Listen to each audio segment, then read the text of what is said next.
Hello, everyone, and welcome to today's session of the ASWARA Voice Clinic. I apologize for the intro that you might not have heard any sound because I accidentally mute my mic, so there wasn't any sound. But anyway, here we all are. Thank you for being here. And today we will look at more interesting features about the voice.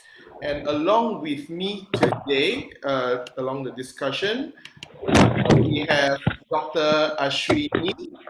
Let's all welcome Dr. Ashwini with us. Hi, Dr. Ashwini. Hello, Dr. Casey. Nice to meet How you are again. you? I'm great. Thanks for having me again. Thank, thank you for joining us. It's always a pleasure to have um, our gang of friends here who speak the same language and be able to share something. So, My pleasure. and also to this month, it's very, very interesting. Also, I know another special friend who's joining with us is Dr. Indra. Hi there, Indra. Hello, thank you. So, Dr. Indra is joining us from Germany, and he is a renowned beatboxer. He is a lecturer. He's an arranger. He's just a very, very inspiring friend that I got to know, and he will be sharing with us also some of his expertise along our voice clinic. If you can look at it, I think it's the fourth week or the third or fourth week of July. Right, so he'll be there with us, and we'll be talking about beatboxing and the vocal track, and also we will be introducing Dr. Indra's workshop on jazz music and a cappella group, and we will talk about that as well. And also, of course, we have my colleagues as well from Thailand. We have Miss Rinakon, or we call her Peng. Hello, Peng. Peng is there. And of course, we have Miss Sirirat, which is driving. Hi, Rat. Drive safely. So we have the whole group of panel here. Fantastic, and this is really really exciting. And yesterday, Aswara had the launch for the virtual edutainment, and also they just launched their new what do you call, pusat penyiaran, or what do we call that, a broadcasting center, which I think it's really good with the state of the art equipment. So I hope one day we could shoot our videos over there. It's really mind blowing looking at all the cameras over there and a huge green screen. I was like, I need that. So that's something nice. So thank you for still being very very faithful with us. I hope you got a good week. And because so far we have gone through the easy parts of the vocal track. We have gone through the power source filter, and we've also gone through most of the filter. I think all of the filter we've covered. Now tell me, we've covered lips, we've covered jaw, we've covered tongue, we've covered velum.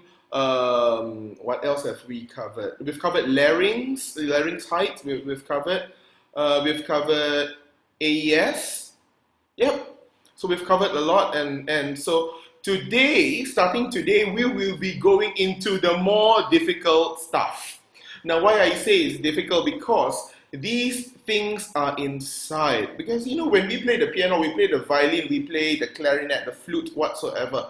If these instruments are not right, for example, when I play my clarinet, if a key doesn't close, I can look at my clarinet and know which screw is, it's loose or tightened, or the spring is not working.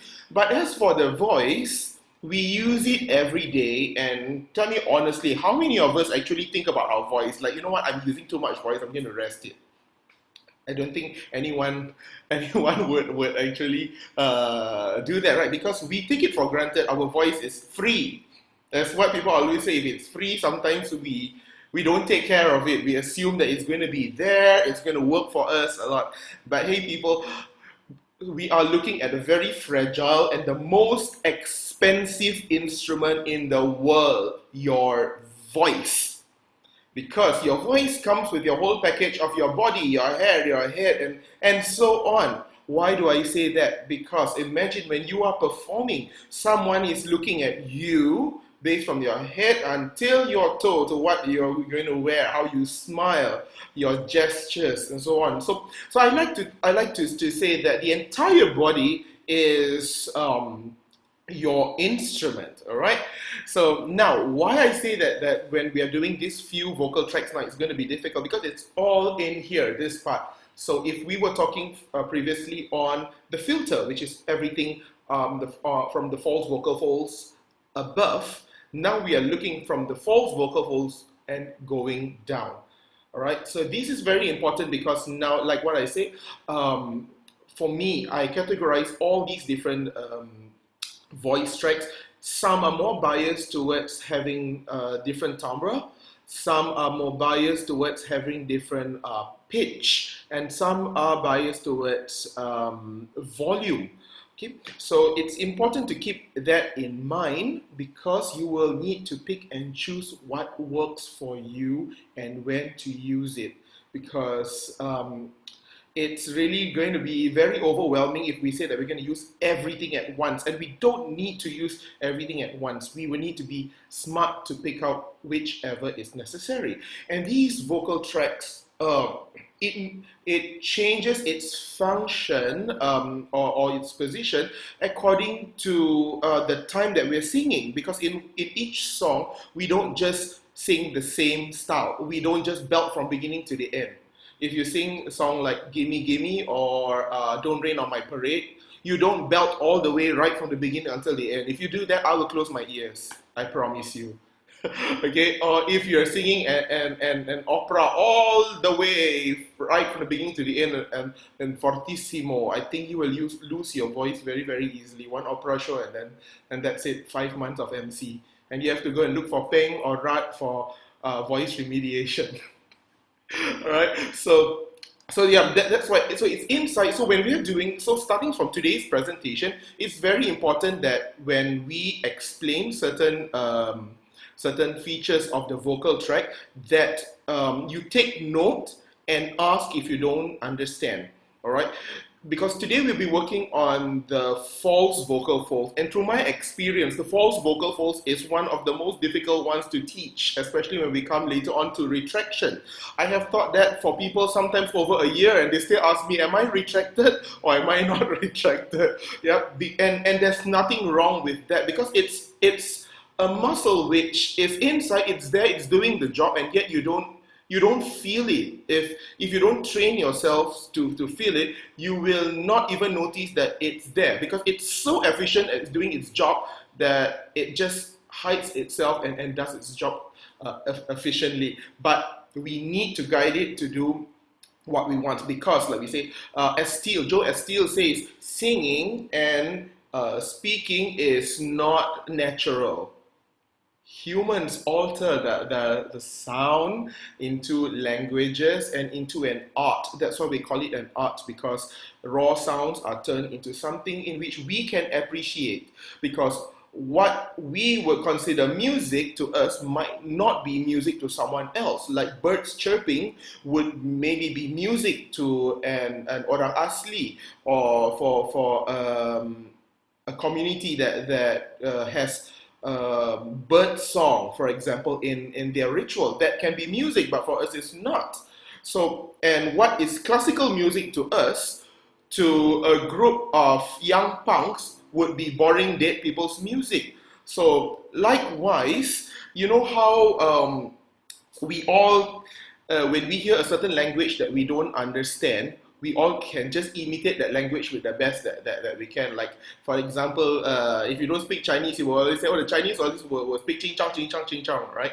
That ching chong might mean something to a Chinese speaker, but it does not mean anything at all if you don't speak the language. So that is why I would say that communication is an art, that we manipulate the body into something that we understand.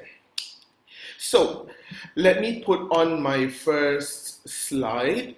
I have to thank Dr. Ashwini actually for bringing up this slide thing, because I have been very clumsy with presenting the various the various slides on and off, share this and share that. And then when Dr. Ashwini came up with the slide, all of us thought like, yeah, why didn't we all think of that? Put it all in the slide and just press next, next, next. So thank you so much, Dr. Ashwini, for that.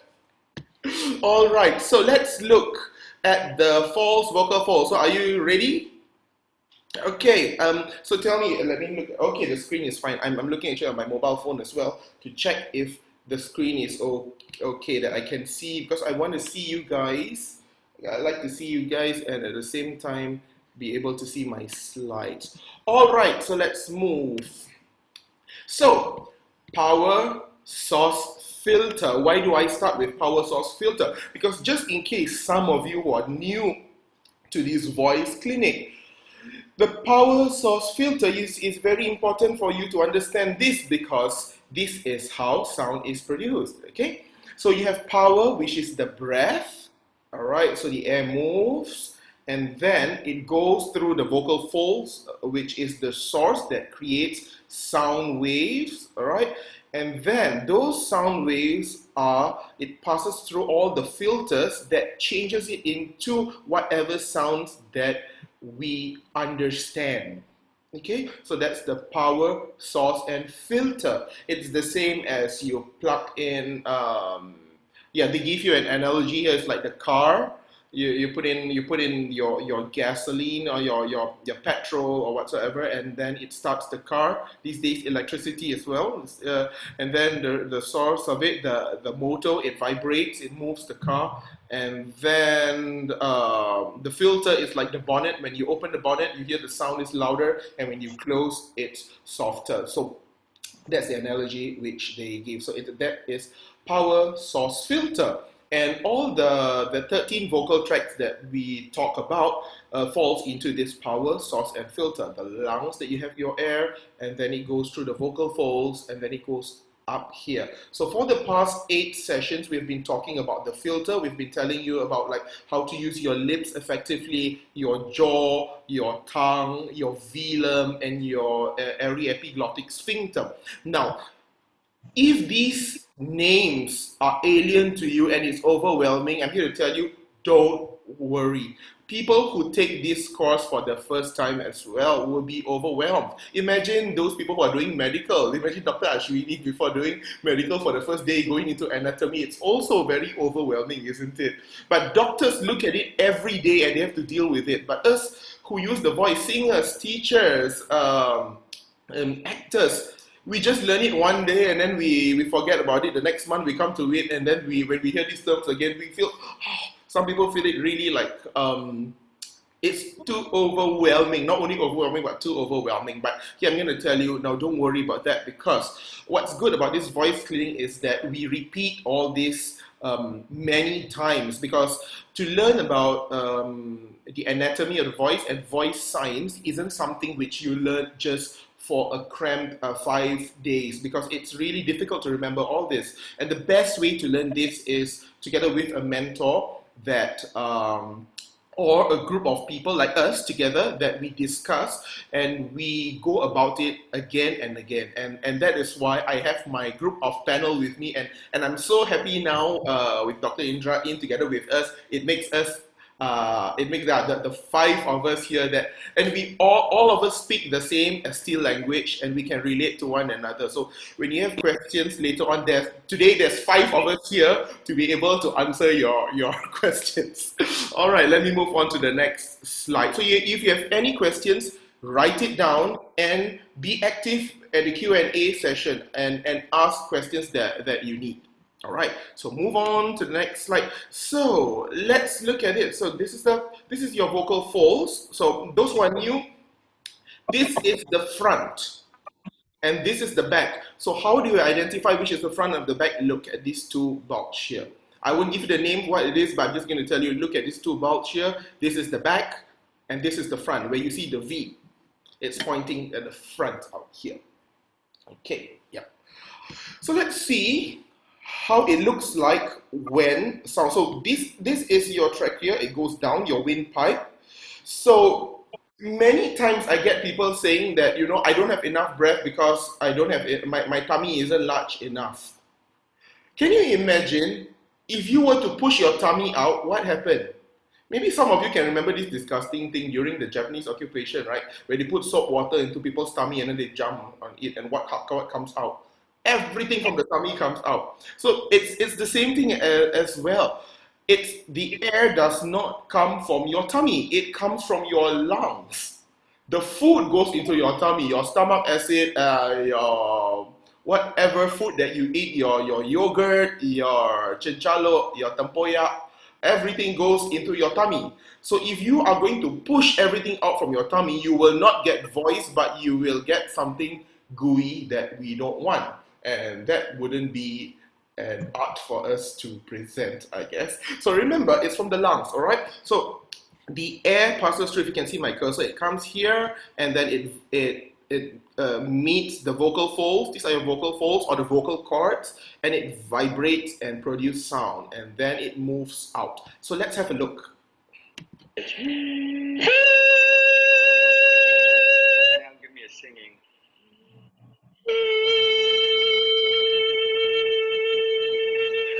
At a low pitch and then sing up.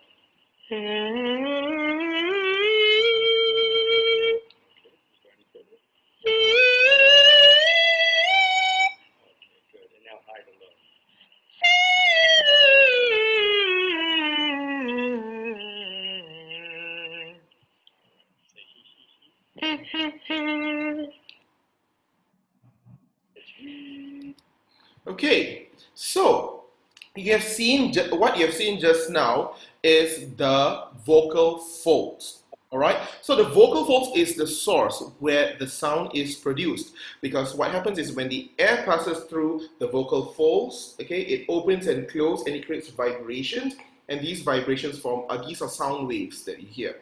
So this slide over here is to tell you where the vocal folds are. So if you look at this one over here, which is on the viewer's left, okay? So you look, this is your mouth, this is your tongue. If you can remember the parts of your tongue, let's see if you remember. Tip, blade, dorsum, root. Yes. So here is the tongue, all right? And then you have your velum, you have your jaw, you have your lips, all right? So the air comes in and out here and here. And look, and here we have your velopharyngeal port, in which the air can go up and down. And this velum, we can close it and we can open. All right, so if we were to do a little bit of practice, remember the velum we can do. If the velum is low, velum is mid, velum is high, and you can pinch your nose to test. Okay, so coming down, you have your epiglottis, and this is your esophagus where all your food goes into your tummy, all the delicious curry and tom yum and idiyappam and so on, everything goes in here. And here is where the air moves, okay, from your lung, and it goes out. And you look at this one here. This is your epiglottis, in which we mentioned when you eat, it closes, it pushes the epiglottis down, and all the food goes into your esophagus. But when you speak and when you breathe, this opens and the air passes through. So this corridor here is shared both by the windpipe and the esophagus. How about that? Okay, so, and here is where the vocal folds are, or the vocal cord. It lies here. All right, and I've combined these two photographs here. And this one, okay, which shows you here. So we have two sets of vocal folds, right? So we have over here, which is the false vocal folds and the true vocal folds. And these vocal folds sit in the thyroid cartilage, right? So remember, we have the true vocal folds and the false vocal folds. Now, interestingly, in a presentation, when I did my presentation at the Esteele Symposium in Melbourne about 4 or 5 years back, my mentor, Jenny Kerr, presented about the koala bears. And the koala bears have an extra set of vocal folds at the nose, which they use that for mating calls. How about that? They have extra sets of vocal folds. So we have 2 sets and they have extra sets just for mating calls. I should have attached that to the video because that just came through my mind. It's really amazing knowing that, yeah? So we can see this one. So this is the true vocal folds which sits under. It is the one that vibrates and produces sound. And then on top of it, we have the false vocal folds, and on top of it, here is the epiglottis. Now, I like to consider this set as a family. The child, the mama, and the papa. Why? Because it works together. So when we talk later about constriction and so on, I will tell you why I call it the child, the mama, and the papa. So I'll move on to the next slide. All right. So just remember this diagram: the epiglottis, and you have the false vocal folds, and then the false vocal folds and the true vocal folds. Right. So here are the types of the vocal folds. Again, we see. Yep, this is the front. So we see. So this is the true vocal folds here. By right, they should have colored it white. I'll try to do it in my free time if I can color this white, and then out here, the larger one over here is your false vocal folds, or like I say, the mama. Why we call that? So let's look at the next, and this is the epiglottis, and this is your tongue, of course, the back of the tongue, and this is the back of the throat. So you don't expect the esophagus to have like a big hole. Yeah, it's just there. When the food goes in, it expands. Yeah? So let's look at the next one. So here are the function of the false vocal folds. So number 1, to protect the airways from foreign particles. The false vocal fold or the false vocal cord serves as a secondary sphincter to help close the larynx when swallowing. So when you eat, what happens is the epiglottis closes down, and when the epiglottis closes, the false vocal folds automatically will close as well, and it protects the true vocal folds. So 3 things happen: the true vocal folds close, the false vocal folds close and press on it to create an airtight sealing over there, and then the epiglottis close in. All right, when that happens, the food everything goes into your esophagus, and you can see the epiglottis is actually longer because it closes that way. All right, so when you're swallowing, when you're eating, the false vocal folds closes. Now, it's important to know that it closes and it presses down. All right, very important, presses down. Okay, why? We will come next. So next, it helps in thoracic fixation. It's a natural action in preparation for strenuous activities such as lifting heavy objects or during childbirth. So when you want to lift something heavy, if you want to lift a piano, or you want to lift a box that has like 30 kilos, or you want to carry your luggage and put it on the weighing machine of your favorite airline, and you go like, heavy, right? And you can hear that sound. You have that, isn't it? So that is also the function of it. So and it links to the next one: in preparation for throat clearing, such as cough, and by increasing the lungs pressure. Okay, so what happens in thoracic fixation and this lung pressure is that when it seals, so your breath will come in, creating positive pressure inside. So this positive pressure gives you strength. It fixes your thorax, strengthen it, so it gives you strength to lift some things, or during childbirth. So that is important, right? So that is why it shuts and it presses down onto the true vocal folds.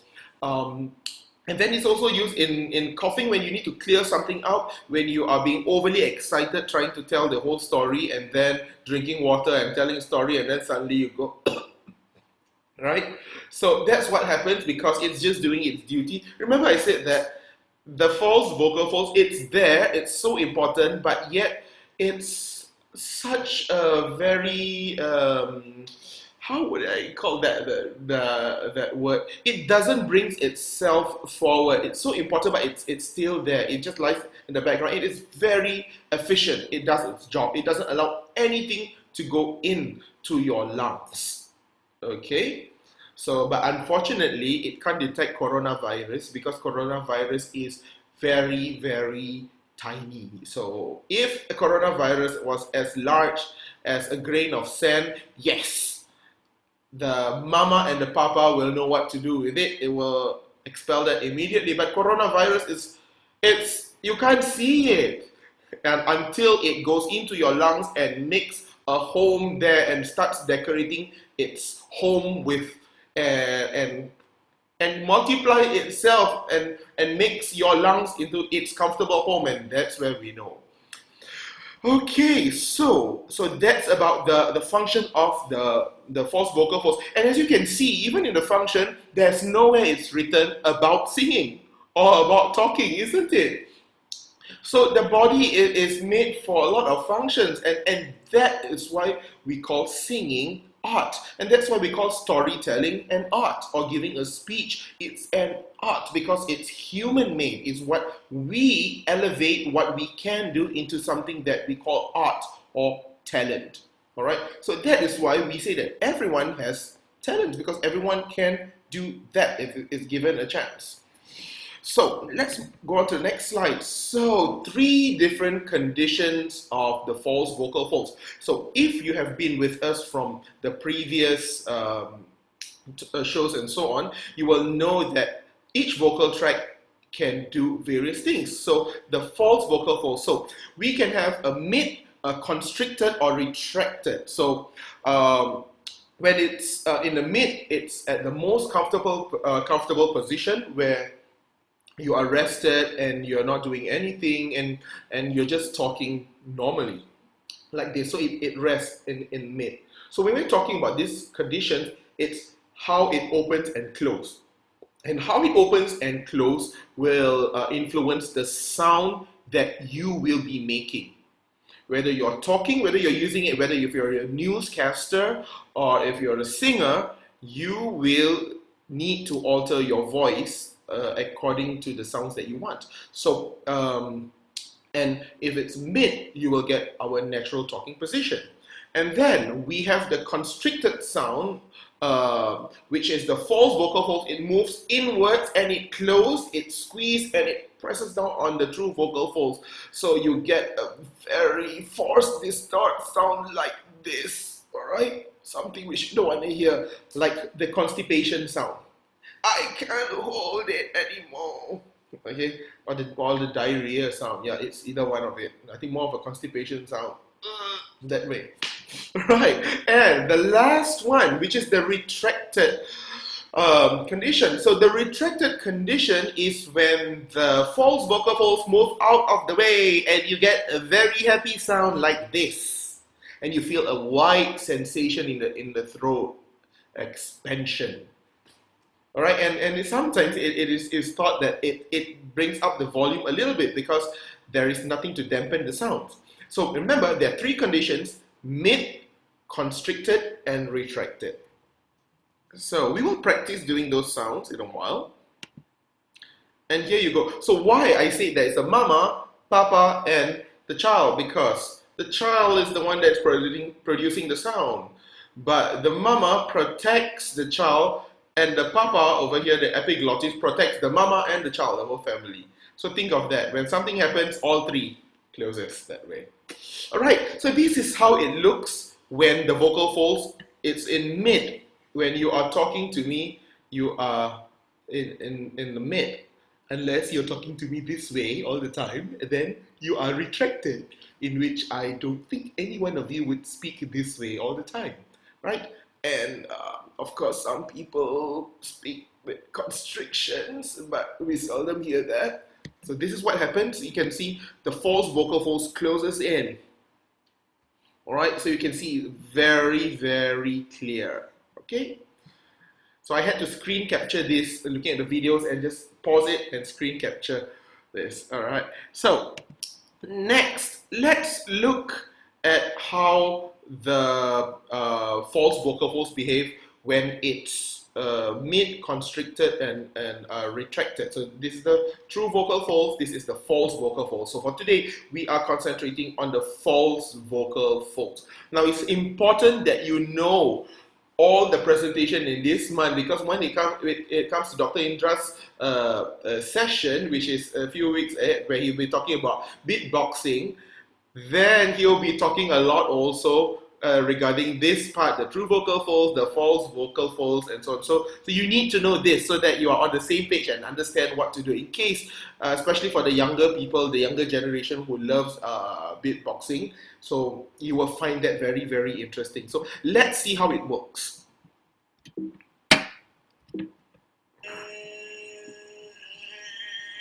Constriction, yeah. Retracted.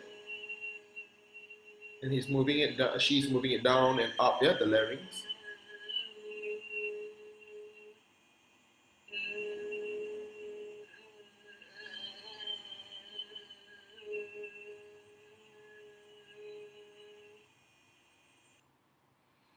Right.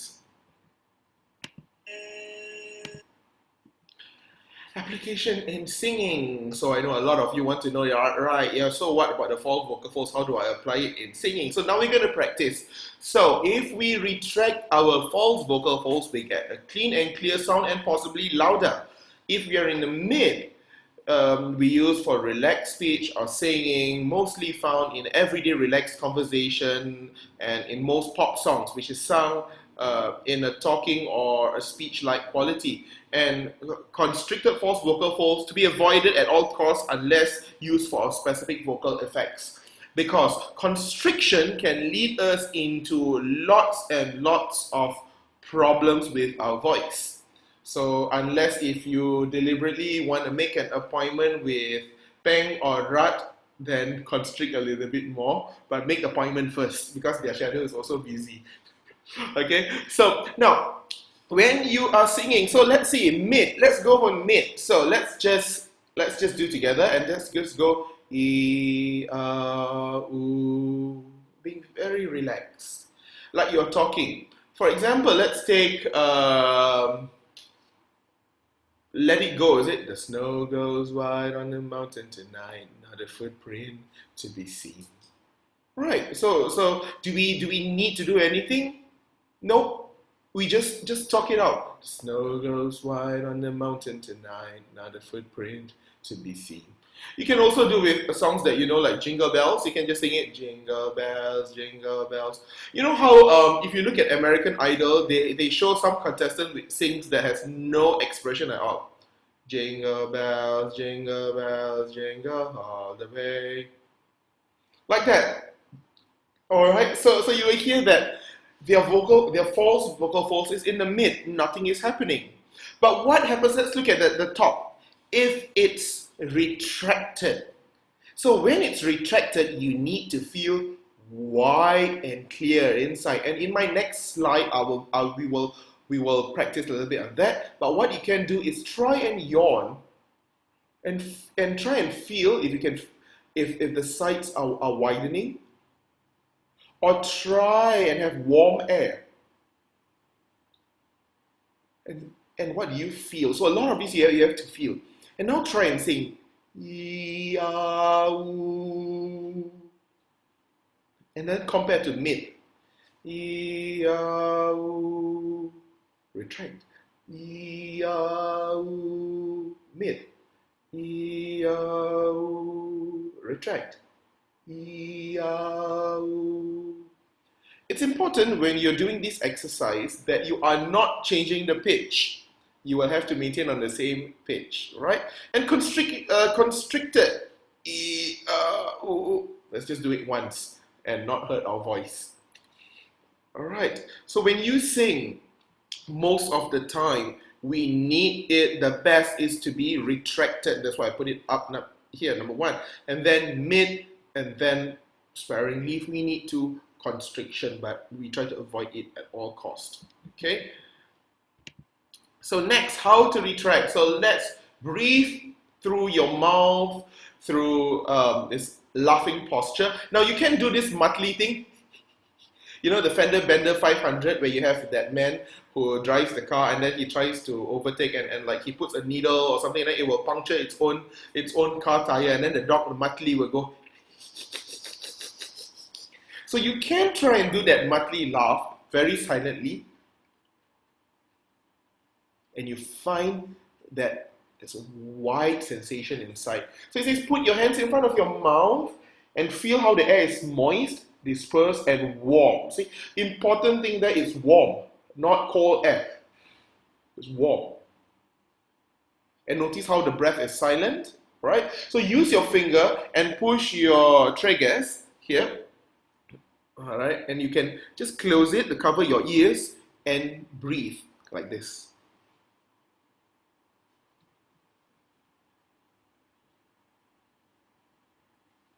And here, if you are able not to hear any sounds at all while breathing, then congratulations, well done, that's retraction. But if you don't despair, you can still practice because it takes a while for you to feel where the vocal folds, the false vocal folds are. All right, so let's move on to the next one. So here are some prompts which you can use to try and get the sound. You can feel when it's mid, like it's boring, relaxed, speech light, tired, untrained. Mom, I don't want to go for my art class. I don't want to go for my math class. I hate math. I hate tuition. Or you can have constriction. I'm not having any tuition anymore. Or, yay, I'm going for my vocal class. Wow, very biased to vocal class, isn't it? Have to. Promote your art while you can. All right, so these are some prompts that hopefully that will help you. And we came to the end of the presentation of the false vocal folds. So if you have any question on this, I will answer that later. And now I will invite Dr. Ashwini to talk to us about oral hygiene, on how we can take care of our mouth in order for us to have effective singing. You know, sometimes if you don't take care of your mouth, you get your toothache, your jaw, you have your TMJ, right, problems, and so on. So Dr. Ashwini is going to teach us a little bit on how we can take care of our mouth, our oral hygiene, for us to be able to use our vocal tract, our filters more effectively. So all yours, Dr. Ashwini. Right, thank you, Dr. Casey. So, all right, I'll share my screen now. Mm-hmm.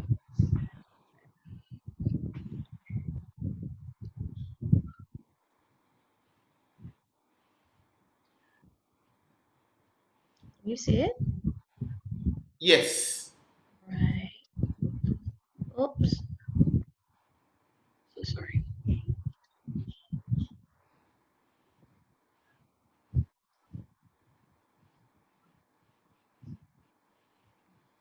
All right.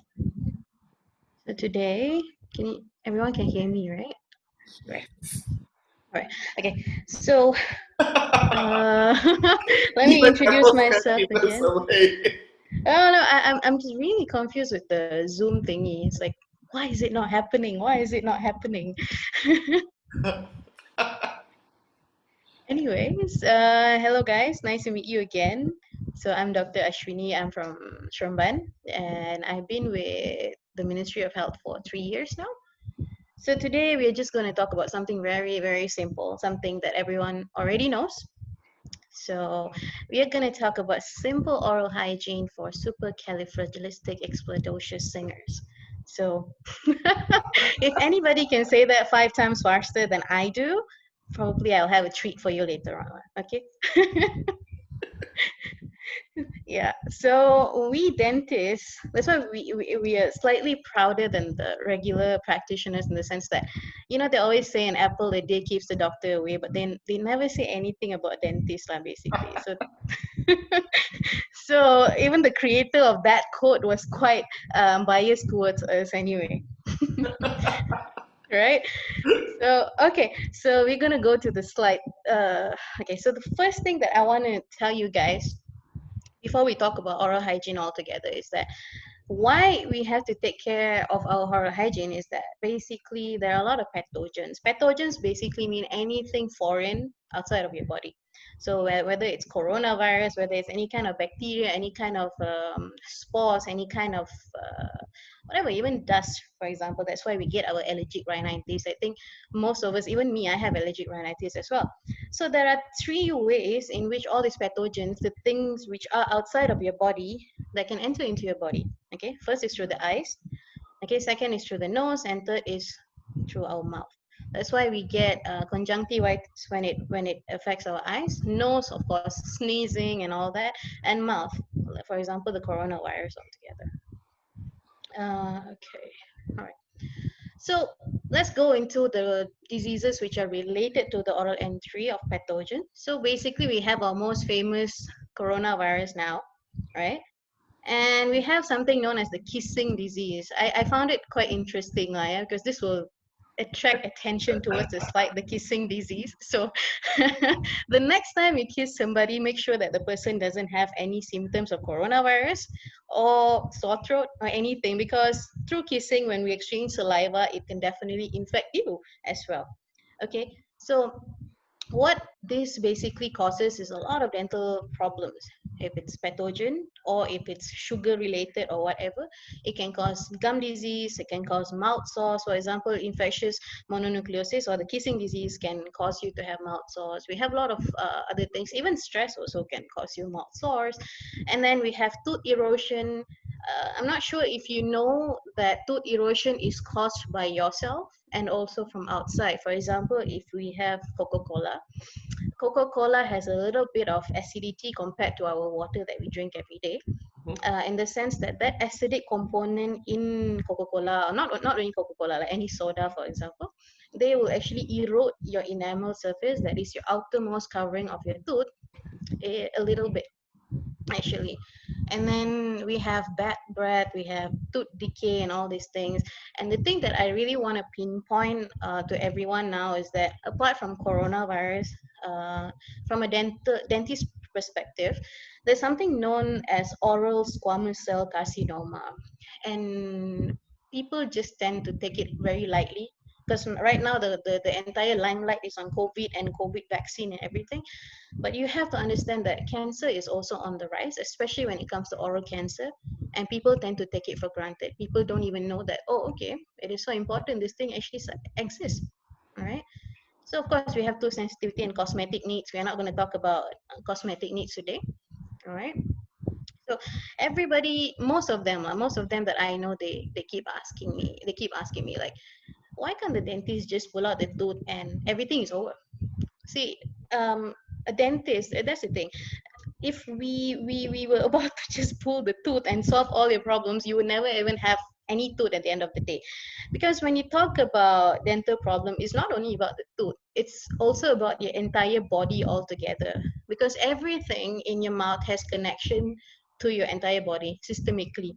Okay, it doesn't matter whether it's the heart or it's the kidney or it's related to pregnancy or diabetes. It is all interrelated. Okay, so that's the thing. When we talk about oral hygiene, it's not only about the teeth. It is also about the entire body altogether. Because if the tooth is painful as well, or you got, like I saw in your previous slide, like the canker sore or something, it will also affect how you alter your filters, isn't it? Because of the That's pain, true. you can't move your jaw effectively and so on. Even if you're diabetic also, like even for example, diabetes, people who have uncontrolled diabetes, they always have bleeding gums, and then they have mobile tooth. And I think last time when we had this Zoom meeting also, we were talking about how your teeth was mobile and how it is more commonly mobile in people who are having underlying conditions. So when you have a mobile tooth, a shaking tooth, that will also disrupt your singing, or you wouldn't exactly feel very energetic to sing. You'd be like, eh, kenapa gigi aku goyang? You know, how am I supposed to sing? What if it falls off in the middle of a show or something like that? So these are the things that we have to, put in our mind, that everything is interrelated when it comes to the body and the nature and everything. All right. So where do we start? So when we talk about oral hygiene or hygiene, it starts from outside the body and then inside the body, and only then we go into the oral cavity. It's not just about your mouth. Right? Like I said, it's all interrelated. So when we talk about outside the body, this is quite quite common. I think everybody knows this. Okay, we have to stay hydrated, especially during the season. It's very, very hot. It's Mhm. rainy in some parts, but it's very hot. So they say 7 glasses of water. I just say drink as much as you want. It doesn't harm anybody. It's cheap. It's healthy. It suppresses your hunger. uh, of course, and be smart, eat healthy as well. So when it comes to the oral cavity point of view, the vitamins that you really have to concentrate in is vitamin B complex, B12. Okay, that is very, very important for your oral cavity, especially during this pandemic season where all of us are really stressed about losing our job, you know, financially and everything. This will affect your oral cavity in the sense that you'll have a lot of ulcers in your mouth. So when you have food or fruits which actually have this vitamin B12, yeah, B complex, it will reduce the occurrence of this kind of ulcers. So yeah, this is also a part of hygiene, because when you have ulcers, you can't exactly brush your Mm. teeth. You'll be like, why? Why should I brush it when it hurts, right? And that leads Okay. to other problems got to do with in the oral cavity, right? That's true. We are adding one problem To into another another, problem. Mm. and And that then, of course, indirectly affects how we are comfortable to sing. that's true. And then smoking. Okay, I'm not here to talk about which one is better, whether cigarettes or vaping, because I used to think that vaping was way better, but Mhm. I went for an oral conference in Seremban, and they said that vaping and smoking actually has the same effect on the human body. But as in a singing, you know, part, what I can say is that whenever you have smoke in your mouth, you're basically damaging whatever soft structures that you have inside your mouth. You know that your gum is definitely much more softer than your skin that you have on your hand. And if you're going to put smoke and make it dry and basically add on more heat, your body temperature is around 37 or 36 degrees, and you're adding more heat when you're smoking, whether it's vape, whether it's shisha, whether it's cigarette or whatever. When you're adding heat, you're basically damaging the, you know, very fragile structures of your human body. So when you do that, your throat becomes more dry, you get more sores, and when your throat becomes too dry, your mouth becomes too dry, you have you know, bleeding here and there. How are you going to sing, right? Mhm. And also alcohol, I wouldn't say don't drink altogether, but whatever you do, do it in moderation, in the sense that alcohol has been said it can cause cancer. It doesn't cause cancer directly. It is one of the factors that, how do Triggers. I say, accelerate, yeah, triggers it. So whenever you drink, drink in moderation. If you, even if you smoke, I would advise you to stop smoking. But if you can't, try and reduce it.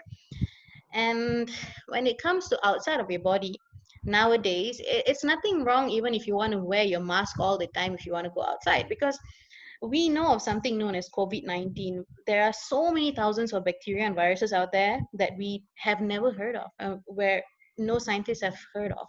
So what I would like to emphasize here is whenever you're using your mask, the mistake that I see a lot of people making is that they wear this either the sponge mask or the cotton mask, or the mask that Alif Shukri was promoting on his viral Facebook video.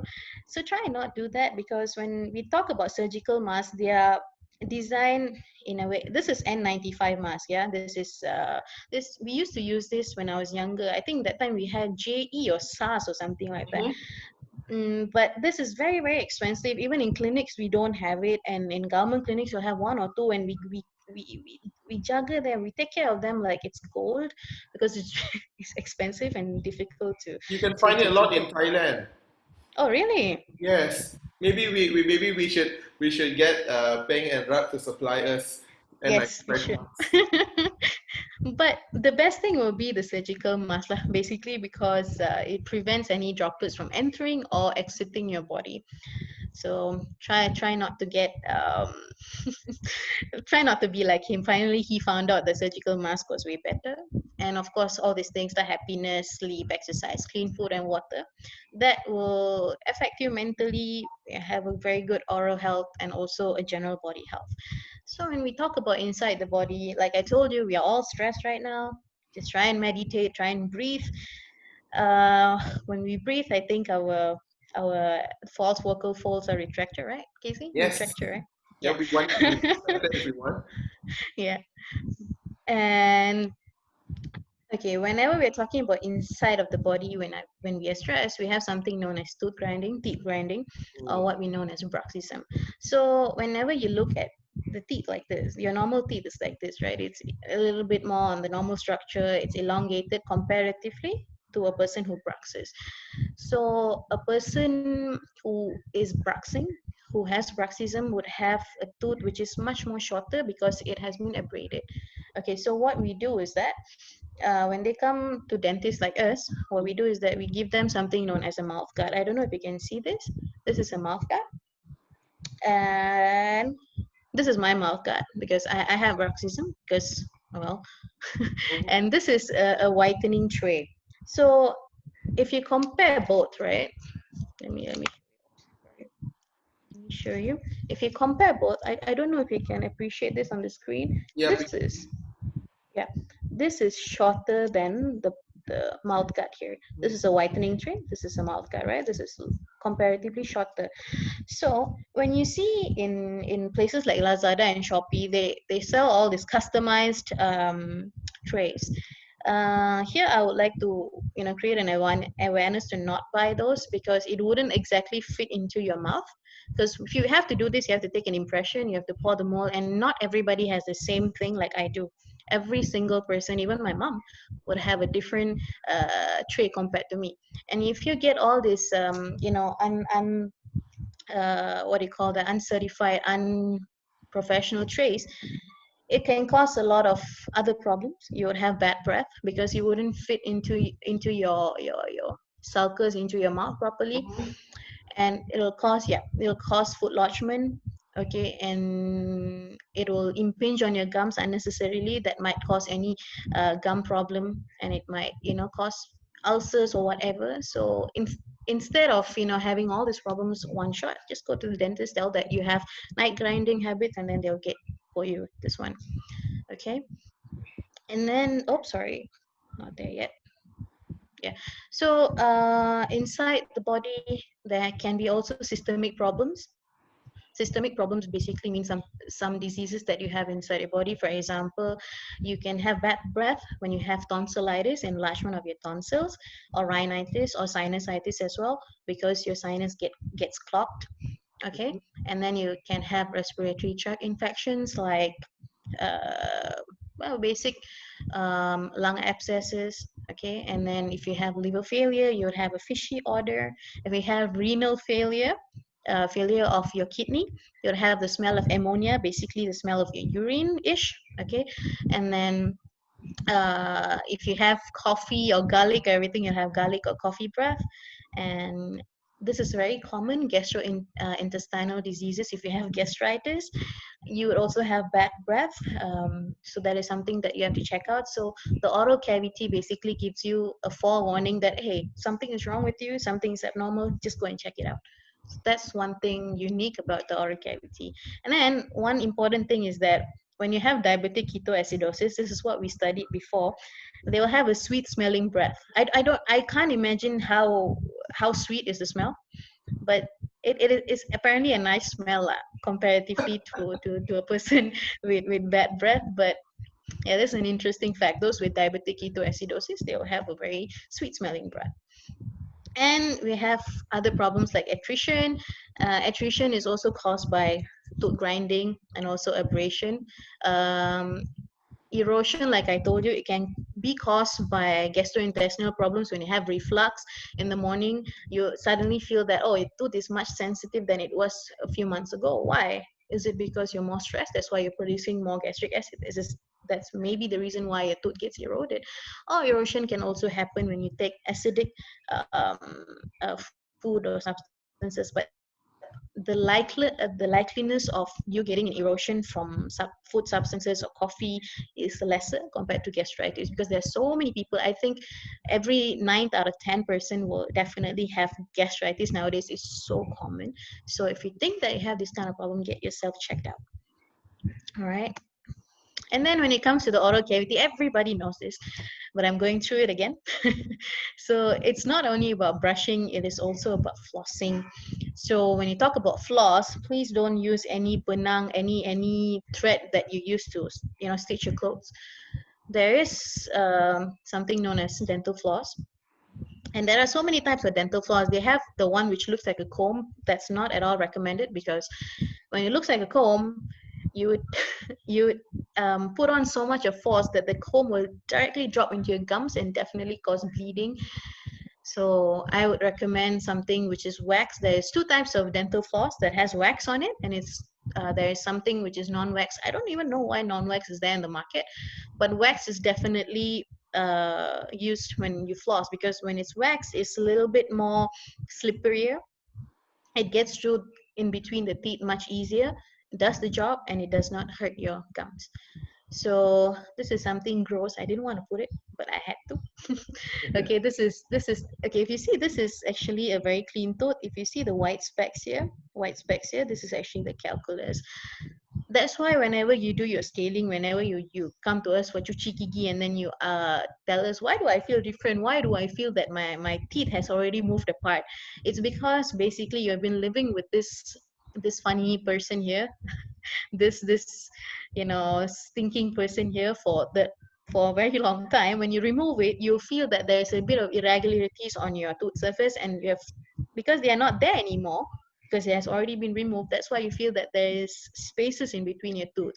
So scaling does not cause your tooth to grow apart or something like that. It basically removes the calculus that you've been keeping with you, your dirty little friend, for a long period of time. Okay. And yeah, something that we forget all the time is scraping our tongue. Whenever you brush, you have to remember to scrape the tongue out, because if you don't, your food substances, for example, if you're drinking milk, I think you can see it in babies where they have this whitish tongue. Of course, like during childhood, nobody actually scrapes your tongue and everything. You're very fragile. So what happens is, whenever you have all these food substances on your tongue, bacteria that is in your body, they can grow and they can cause a lot of diseases like see white creamy layer patches that causes candidiasis. And then if you have underlying condition, you can have black and hairy tongue.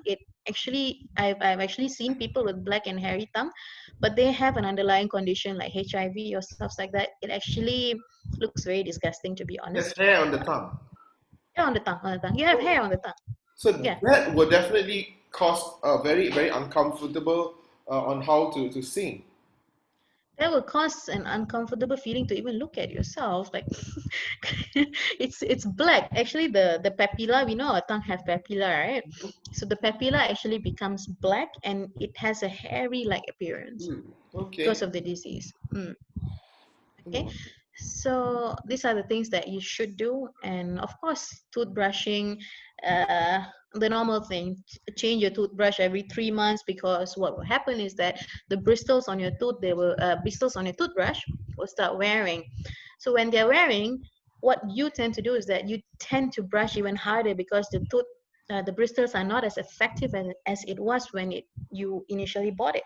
So when you actually apply too much of force on your tooth, what happens is that you'll get abrasion like this. And that's why you will have sensitivity. You'll be like, kenapa macam ni? Why is it like this? Okay. So that's the reason why you have to change your toothbrush when the bristles have worn off. Or if you're really good in that, just change it every 3 months. Okay. So these are the normal things. I use tooth rinse, the mouthwash, basically. Just salt water gargling will do. You don't have to go and find for any other mouth rinses out there. All right. Just salt water gargling will do. It clears the mucus. It relieves nasal congestion. It eases tonsillitis for people like me. I hate tonsillitis, but I have to live with it sometimes. And what I always say is that it's not about the type of toothbrush that you use, but how you brush it. It's not about brushing it hard, but it's about brushing it right. When you brush it hard, doesn't mean that your tooth is clean, doesn't mean that you're doing it the right way. Okay, so there are a lot of YouTube videos out there which actually shows you how to brush your teeth correctly. I'm sure all of you would know. And like I told you, replace your toothbrush regularly. And whenever you're buying a toothpaste, please try and get something fluoridated, because when you have fluoride in your oral cavity, what it does is that it changes the tooth structure. Because okay, this is a very scientific name. The name for the structure that makes up the tooth is known as the hydroxyapatite crystals.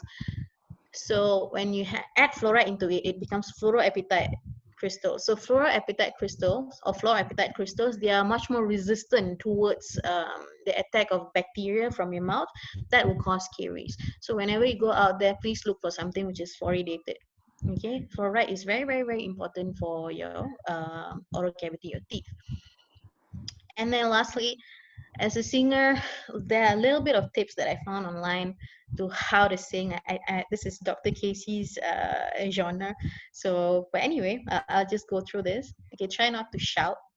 Okay, speak over loud voices or cough violently, because I heard that whenever you're coughing violently, it basically damages your vocal cords, if I'm not mistaken. Yep. And then warm up your voice frequently. What I used to do when I used to travel from Seremban to Kota Damansara was that Dr. Casey has provided me with that warm-up tracks.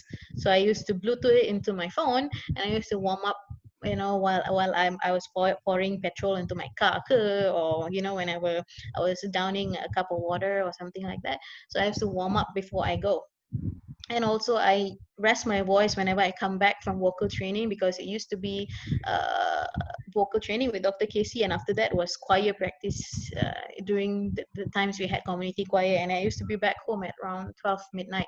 So when I was on the way back, I used to keep so quiet that my mom used to ask me, "What's wrong with you? Why are you so quiet?" But I was actually resting my voice. And try and avoid speaking constantly at a wrong pitch, like Dr. Casey told you, in a constricted false vocal fold kind of voice. Okay, and coughing violently and resisting the urge to clear your throat is the same thing. If you have phlegm, try to swallow it rather than doing like that.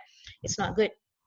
And drink a lot of room temperature water. I try and do this. I'm an ice water freak. I love ice water. I have ice water right beside me, but try and drink something which is of room temperature, because it's easier for your vocal of your oral cavity to adapt to that temperature rather than a cold temperature.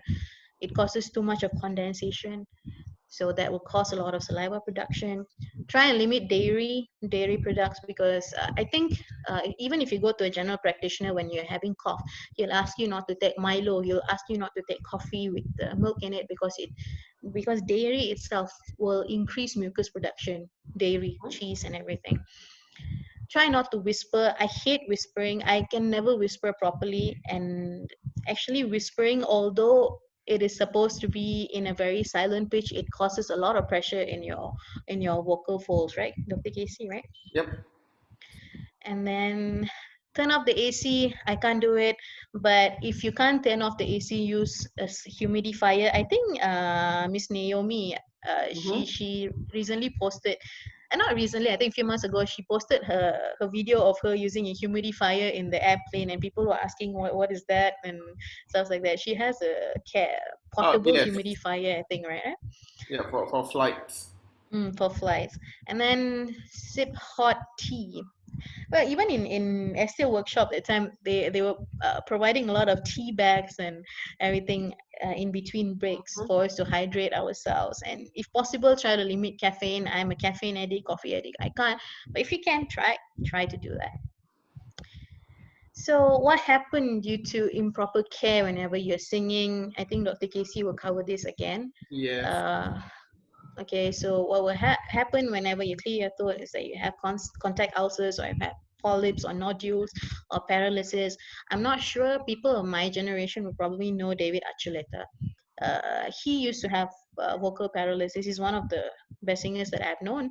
And also, of course, if you keep on abrading your surfaces, doesn't matter.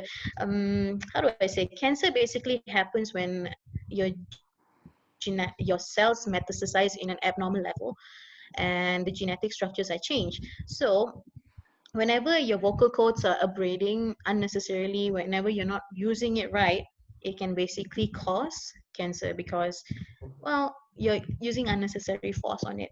So anything unnecessary can definitely change your genetic structures. Okay, so this was the vocal folds and false vocal folds that Dr. Casey explained. But one thing that I want to point out here is that this is probably almost the same diagram that was there previously in Dr. Casey's slide. It's just that this is the trachea, this is the esophagus, right? So what I'm trying to emphasize here is basically for those who actually have gastritis, you have to remember that your esophagus is where your gastric juice comes out, where your food goes in. So whenever you have acid reflux, what happens is it travels. Reflux is basically going against gravity, right? So the food is coming up just like how you want to vomit. There's something that you don't realize that happens, but it may happen to you at night when you're sleeping, is that the acid basically goes up here and it damages the vocal folds. So what I'm trying to point out is that it's not only what you take care of here in the oral cavity, it's also what you take care of down here as well. So it's all together. Your vocal fold is trapped in between your oral cavity and also your body all together. So you have to take care of it from the inside out, not only just here. Oh my God, where's my cursor? Not only just here. So from the outside and also from the inside. That's very, very important. And down memory lane, a little bit. Okay. This is when me, Kanish, We'll and be in Dr. Casey. Australia. Yeah, we were in Australia. This was, I think, when we were going there. Yeah? This was our flight towards Sydney. We were having coffee. It's okay. We didn't know then, I guess. We were enjoying our coffee. This was a vocal coaching that was done by Trish, right? I think that's her name, Trish. And this is Dr. Casey and our other friend who was really, really serious learning with Miss Naomi. This was the Greek food, Dr. Casey, if you remember, that we had Yes, before yes. we came back. We We wanted also Greek food so much. And the Book of Mormon. Yes, Book of Mormon. This is, I musical. think, yeah, I think one of the things that we should do as singers is that go and watch shows like this. You can basically learn a lot of things on how they project themselves, how they control their voices. You can be when you actually see those kind of performance, you can actually adapt it into yourself as a performer, I feel. And I've learned a lot from this. We also watched Jersey Boys. I have the thing here, Jersey Boys. Do you still have this, Casey? I do have. And yeah, and then after learning, I think after 1 week, right, of still training, then we were back happy, and we have learned a lot from still voice workshop. I think you guys will learn a lot too, and I think we have our friends here that we have on Zoom today. Oh yes, Peng is here and Rad is here. So at the end of the day, we were all happy because not only we learned how to sing, but we knew what was happening inside our mouth. We learned the mechanics of it. We also learned how to use our voice properly, and I think it was definitely a beneficial experience for us, and I hope it will be for all of you as well. So, right. So that's about it today. Any questions? Thank you. So now we will Thank listen. you. We will listen a little bit from our sponsors, and then we will open up for a question and answer session from you. So you have any questions, you can prepare them now.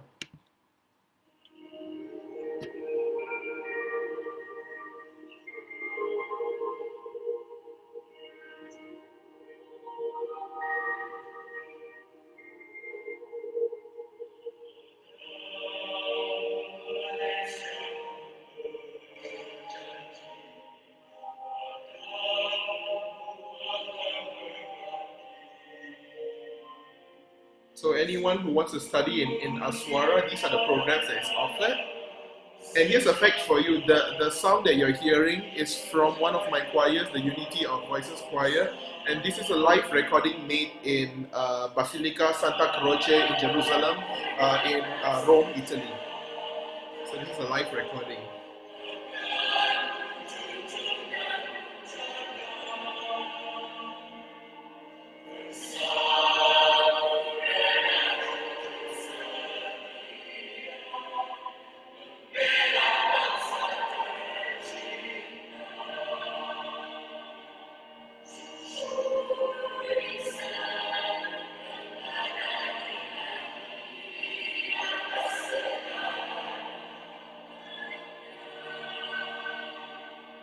of course, you can also be in touch with me at this email. And now, let's open it for question and answer. Okay, do we have any questions? Yes, Hazrik? Hi, good evening, Dr. Casey, Dr. Ashwini, and friends. I've got two questions for both doctors. All right, for Dr. Casey, I would like to ask two questions. The first question is why the name is given true and false vocal cord? What's the reason behind it? And the second one, what is the importance for the glottis to close and press down? Okay, so all right. So the true and false vocal folds. So the true vocal folds is the one that is vibrating, that is producing the sound. So that's your true vocal folds. And the false vocal folds are there and just to protect. And the false vocal folds do not produce sound waves. So that is your true and false vocal folds. And then why does it close down? So it closes down in order for it to have a tighter sealing to give more positive pressure in the lungs, therefore having a thoracic fixation. So that's what it's for. Yeah, did I answer your question, Hazri? Yes, thank you, Doctor. And next, two questions for Dr. Ashwini. Okay, first question is regarding gingivitis or inflammation of the gum. So I would like to know whether if the gingivitis will affect our singing. And second, I learned in medicine that we have a disease called infective endocarditis, and one of the procedure that might lead to infective endocarditis or risk factor is dental procedure. May I know what type of dental procedure, and as dental point of view, how do you reduce the risk of transmission? All right, thank you for the question, Mr. Hazrik. Gingivitis is basically any itis is swelling. So let me put it back to you. If you have any swelling, even as a swelling in your finger, you'll definitely feel uncomfortable. This is a swelling in your mouth, and you're using mouth for singing, right? So definitely, it is undoubtedly is going to cause you discomfort. It's going to cause you bleeding gums. It's going to cause you halitosis, that is bad breath, and it will definitely affect you as a singer, right? And then the second question is infective endocarditis. So infective endocarditis, basically, to those who don't know, it is basically a vegetation of this bacteria, a group of bacteria on the heart that can cause a blockage and lead to other diseases. So as a dentist, whenever they go for cardiac clearance or dental clearance, what we do is that we give them a prophylactic antibiotic first, and then we go ahead with their procedures. Procedures that may affect cardiac patients are those which are blood-borne procedures that basically has something to do with the blood. For example, if it's a deep cavity filling or root canal procedure, basically because we're taking out the pulp out of the tooth, and the pulp is connected to the bloodstream, that will affect a person with a cardiac patient, and that might cause the bacteria from the oral cavity to actually enter the bloodstream. That may cause subacute bacterial endocarditis. Another procedure is dental extraction that we try not to do unless we have basically covered with prophylactic antibiotic lah. So anything that has to do with blood, the things that whatever procedure that we think that is going to affect the blood, or any instruments that we use that can carry bacteria from outside to inside the body, that kind of procedures we try and avoid to prevent subacute bacterial endocarditis. My God. All right, I hope that answers the question. Thank you. Yes, thank you, Dr. Ashwini and Dr. Casey. Welcome. Most welcome. Is there any other questions? Okay, so if the Cornelius, yes. Hi. Dr. Ashwini spoke about the sort of short-term effects of drinking coffee and alcohol. Are there any long-term effects of drinking coffee and alcohol to our voice? Because I've heard this saying that if you drink a lot of coffee and you drink alcohol often, your voice will change and go deeper or something.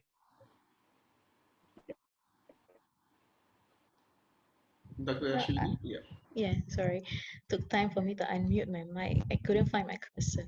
So anyways, I have not heard about um our voice going deeper if we take a certain kind of uh, what do you call that, drinks that such as alcohol or coffee. But what I can say is that you do know that coffee and alcohol, they are more acidic comparatively. If you basically take a litmus paper and you put it in coffee, the black coffee I'm talking about, or alcohol, you will know that it's way acidic compared to your saliva. Your saliva, I think, if I'm not mistaken, it has a pH of 6.5.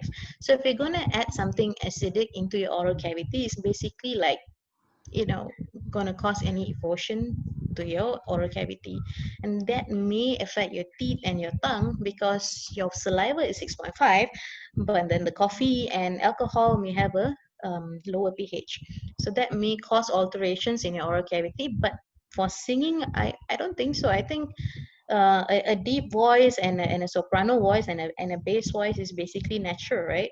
Dr. Casey, if Yep. I'm not mistaken. So yeah, that is basically, that's what you're presented. Maybe somebody has a tenor voice or somebody has a bass voice. Doesn't mean that that person has taken more coffee to attain that bass level. I don't think so. That's interrelated lah, right? I hope that answers your question. Yes, thank you. All right. Yes, Indra. Yes, thank you so much, everyone. I would like to add one thing. If you drink coffee, it is harder for the vocal cords to control the pitch. So there has been one study in the last year by an American ENT professor who could prove that if you drink coffee, because of the caffeine and like the high state of alertness in your body, also the vocal cords become sensitive to any movement. So if you want to sing one note over a long period of time, it's harder to control the pitch. So maybe not drink coffee right before an important graduation concert. Thank you. That's a good tip. All right. So thank you very much, everyone. Yes, hello there. We have Metropolitan. Yes, Hi. hello. Hi. Thank you very much. I have a question. As far as I know, the false vocal folds, they're not muscles. So how do you teach retraction if they are not muscles? Because you do not have that motor commands on your false vocal folds. Can you please tell me more, elaborate more? So when we are teaching false vocal folds, well, we are talking about as singers, we do not go directly into medical terms that much. What we want is we want them to feel how the sensation is. So we get them to we have various prompts that we use to help them. Okay. So, like for example, what kind of prompts that you suggest? If as far as I know, if you have this false vocal folds, okay, they're not muscles, so you can't have any motor commands on them. So, what kind of prompts do you suggest, like teachers, to teach students to retract the false vocal folds? Maybe you can tell me more. Well, so if you look at the STEEL program that you do, because I think you do the STEEL as well, yeah? Yes. Yes. Okay, so I think in the STEEL, what they usually get people to do is that monthly laugh. Some people uses that, and some people use the silent laughter. I use the silent laughter a lot. Yeah, those are some of the prompts. Okay, thank you very much. Thank And you. last question before I go, because you mentioned something about the false vocal folds today, and like it protects, like so that the food doesn't go to the wrong pathway to. I mean, it doesn't go to the true vocal folds. Okay, and we talk about drinking water will be good for singers, for speakers, for voice users. So if we drink water, the false vocal folds and epiglottis will just close. And how does it affect the true vocal folds? Can you You know? rephrase that? Yes. Okay. I just make it easier to understand. So if you drink water, Uh-huh. everything closes. Okay. Oh. So how does the water how does the water have good benefits on vocal folds if everything is closed? Well, you have to drink your water at least 8 hours before you sing, and then it goes through your bloodstream, or else you steam your voice. Yes. Okay. Thank you. Most welcome. So, thank you everyone. Today we had a good session with Dr. Ashwini. So before we go, here is an initiative from from part of the government and an NGO in which they are providing free performing arts classes over 3 weekends. In which these classes are totally free, but you will have to attend all these classes for 8 hours per day for 5 days, and including 1 performance day. So you can choose whatever programs there is, and they'll provide you a certificate. And people who go through these courses, their names will be listed in the government listing, in which whenever there is a concert or there is a need to have performers, they will employ people. So it's an initiative to give people skills to perform, and also to promote the arts, and to make sure that the arts just doesn't die off. So if you are interested, you can look up on Facebook, look me up on there, send me an email, or just send me a message, and I will be happy to send you all the information. Or you can also contact our number 017-2916-160, and we'll be happy to give you the information. So thank you everyone for your time, and it's nice to have so many colleagues online today that we can talk and share and discuss a lot, because voice science is so new and there's so many things that we can learn about it. So thank you very, very much, and we'll see each other next week. Take care and have a blessed weekend. Bye-bye.